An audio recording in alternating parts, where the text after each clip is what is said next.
কাউকেই বলি না।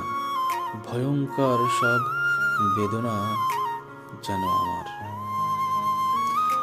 ভয়ঙ্কর সব বেদনা আমারই, তবু মুখে নীরবতার চাদর।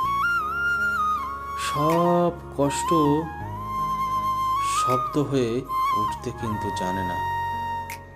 কিছু ক্ষত আছে যেগুলো সময়ও স্পর্শ করতে ভয় পাই, কিন্তু কিছু স্মৃতি আছে যাদের ছায়া আজও ঘুম ভাঙায়। জীবনের ভিড়ে দাঁড়িয়ে থাকি খুব সাধারণ এক মানুষ হয়ে, কিন্তু ভিতরে জমে থাকা অসংখ্য অদেখা ভাঙ্গন।